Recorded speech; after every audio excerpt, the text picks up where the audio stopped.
नमस्कार भक्तों, मैं शनि उपासक पंडित बालकृष्ण जोशी शनिपीठ से आपका हार्दिक स्वागत अभिनंदन कर रहा हूँ। महाशिवरात्रि के पावन पर्व पर हर साल श्रद्धालु देश में जितने भी मंदिर वगैरह होते हैं वहाँ सब दर्शन करते हैं और बारी बारी से सब अपने घर की सुख समृद्धि शांति के लिए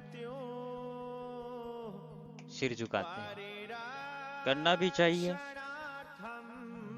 शिव की पूजा से हमें सुख समृद्धि शांति मिलती है। ग्रह संबंधित बाधाएं भी दूर होती हैं।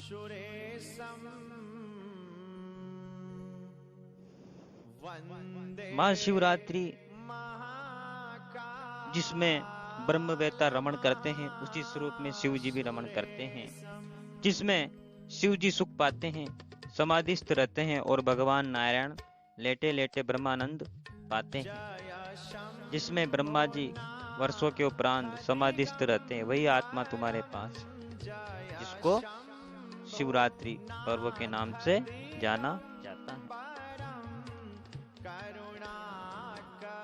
वैसे तो शिवरात्रि का पर्व सब जगह अलग अलग तौर तरीकों से मनाया जाता है। जगह जगह जुलूस, बाबा की सवारियां निकलती हैं। शहर हो या गांव ढाणी हो, जहां भी शिवालय होते हैं, सब बारी बारी से व्यक्ति दर्शन करने जाते हैं। महाशिवरात्रि सुख शांति देने वाली शिवरात्रि के नाम से जानी जाती हैं भक्तों।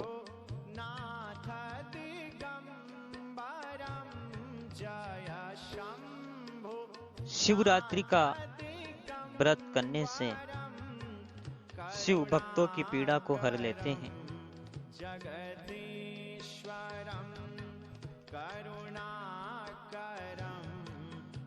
महाशिवरात्रि के बारे में सूत जी सोनकर जी से कहते हैं कि जिनको आत्मज्ञान का सत्संग श्रवण मनन को नहीं मिलता है, उनको विधि पूर्वक श्रद्धा भक्ति से शिव पूजा शिव व्रत करना चाहिए। श्रद्धा भक्ति से किया शिव पूजा का पूजन सुमिरन देर सवेर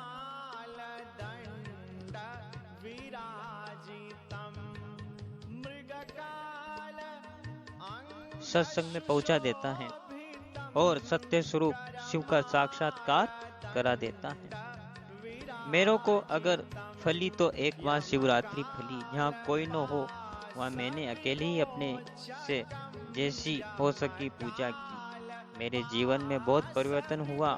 हम सोचते थे कि घर के छोड़ के जाएंगे, क्या होगा कैसे होगा, वह सब निकल गया।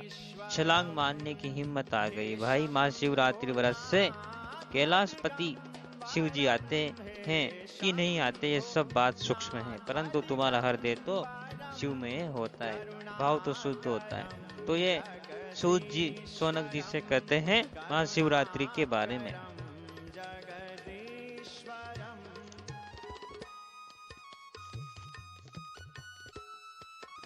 शिव जी से क्या मांगे क्या नहीं मांगे, शिव जी से यही मांगे कि हे भोलेनाथ, ऐसी कृपा करो कि शिव स्वरूप का अनुभव कराने वाला सत्संग हमें मिलता रहे, हमें शिव तत्व में जगे हुए संतों का सानिध्य मिले। शिव ही एक ऐसे देव हैं जिनको ज्यादा किसी प्रकार की पूजा पाठ की आवश्यकता नहीं होती है। एक बूंद जल से प्रसन्न होने वाले देव हैं शिव।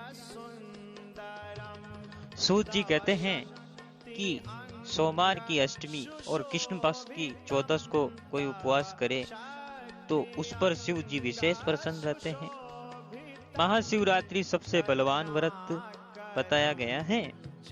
करोड़ों हत्याओं का पाप जिसके सिर पर है, वह अगर विधिवत महाशिवरात्रि का पूजन अर्चन करता है तो भले मंदिर में न जाए, पर अपने घर पर ही अर्चना या मानसिक पूजन करे तो उसके रोग शोक पाप ताप भगवान शिव की कृपा से नष्ट हो जाते हैं। उसका हृदय प्रफुल्लित व पुण्यमयी हो जाता है।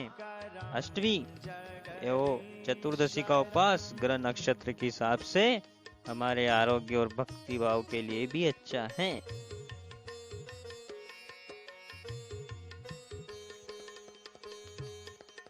आज इस संसार में किसी को क्या पीड़ा, किसी को क्या पीड़ा, प्रत्येक व्यक्ति कहीं न कहीं दुखी है भक्तों।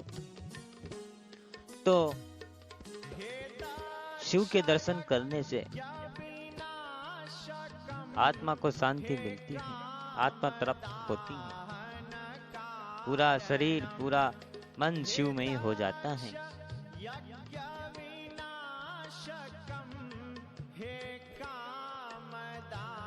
शिव एकमात्र से देव हैं, भगवान हैं, जिसको बाबा भोलेनाथ भी कहा जाता है।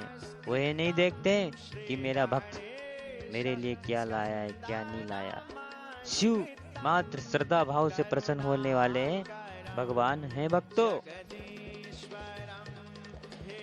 देव देव महादेव नीलकंठ नमस्तुते, कर्तुमिच्छहमयं देवं शिवरात्रि व्रतं तवम तवम प्रभावद्देवेशं निर्विघ्नं भवेदिति कामादम शत्रुवो मावे पीड़म कुर्वन्तु नेवेहि। अर्थात देव देव महादेव नीलकंठ आपको नमस्कार है।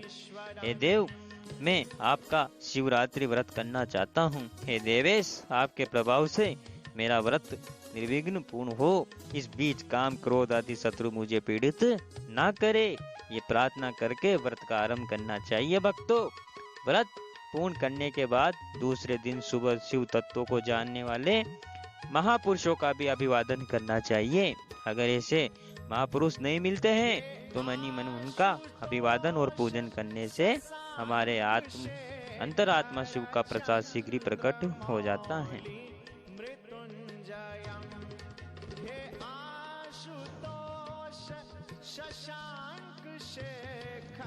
और महाशिवरात्रि के दिन या अन्यत्र जो 14 प्रदोष जो भी देवों के देव महादेव की तिथियां आती है, ओमकार का जप करें, मूर्ति का पूजन करें, ओम नमः शिवाय का जप भी करें भक्तों। महाशिवरात्रि का जागरण बड़ा प्रभाव रखता है। इससे चित्त में प्रसन्नता आती है और उसका विकास होता है। मनी मन शिव जी को बेल पत्र चढ़ा दो, शिवलिंग पर जल चढ़ा दो, चल जाएगा। 10 मिनट होठों से, फिर 10 मिनट कंठ से, फिर 10 मिनट हृदय से जाप करो। मन इधर उधर जाता है तो जोर जोर से ओम नमः शिवाय, ओम नमः शिवाय ऐसा उच्चारण करो। सुबह शाम रात को आधा आधा घंटा ऐसी साधना करो, इससे भी सभी को फायदा होता है। जो सूक्ष्म से भी सूक्ष्म है, नहीं वयोम पंचक है जहाँ, पर से परे ध्रुव शांत शिव है, नित्य वासे हैं वहाँ। सो ब्रह्मा है तू है वही, पुतली नहीं तू मांस की, गुण 3 से तू है परे, चिंता तुझे क्या नाश की। ये शरीर हाड़ मांस से बना शरीर है। इस हाड़ मांस से भरे शरीर में चिंताएं आएगी, दुख आएंगे, रोग आएंगे, शोक आएंगे, लेकिन आपको शिव में होना है तो इस सारी बाधाएं आपको छू भी नहीं पाएगी। महाशिवरात्रि का वह शिव में रमण करने वाला व्रत बताया गया है भक्तों। प्रत्येक साल महाशिवरात्रि आती है और सभी जगह जो शिवालय, देवालय या छोटे छोटे शहरों, गांव, ढाणियों में मंदिर बने होते हैं, सब अपनी श्रद्धा से जाते हैं भक्त, शिव जी को नमन करते हैं, सुख समृद्धि के लिए पूजा पाठ करवाते हैं, अभिषेक करवाते हैं, रुद्राभिषेक करवाते हैं और शिव जी उनकी हर समय हर पहर रक्षा भी करते हैं भक्तों। तो आज शनिपीठ बप्पा और कला में सभी श्रद्धालु अपनी सुख समृद्धि सुख शांति के लिए शिव शक्ति परिवार के शिव लिंग के दर्शन करे हैं, साथ साथ शनिदेव का आशीर्वाद लिया और अंजनी सुत संकट मोचन श्री रामदूत का भी आशीर्वाद उन्होंने लिया। शनिपीठ से यही प्रार्थना करते हैं कि संकट मोचन न्यायदाता देवों के महादेव इन सभी भक्तों की रक्षा करें, सर्व मनोकामना पूर्ण करें। जो भी श्रद्धालु जिस श्रद्धा से शिव से मांगता है, भगवान शिव उनकी सर्व मनोकामना पूर्ण करें। और विधि विधान से शिव की पूजा पाठ करते रहना चाहिए भक्तों। एक शिव ही है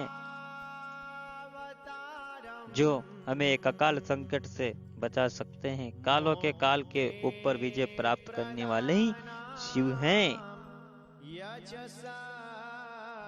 शिव की पूजा करेंगे तो शक्ति प्रसन्न होगी भक्तों। तो शनिपीठ में आने वाले सभी श्रद्धालुओं का हार्दिक स्वागत अभिनंदन है। भगवान आपकी रक्षा करे। इसी के साथ मैं शनि उपासक पंडित बालकृष्ण जोशी आपसे विदा लेता हूँ। मिलते हैं अगले वीडियो में ऐसी धर्म अध्यात्म की बातें को लेके जिससे आपको लाभ मिले। हर हर महादेवाय, नीलकंठाय नमो नमः, महाकालेश्वराय नमो नमः, द्वादश ज्योतिर्लिंगाय नमो नमः, कुल देवता भयो नमो नमः, स्थान देवता भयो नमो नमः, शिव पार्वती हर हर महादेवाय नमो नमः, नागेंद्राय नमो नमः, नागेश्वराय नमो नमः। हर हर महादेव।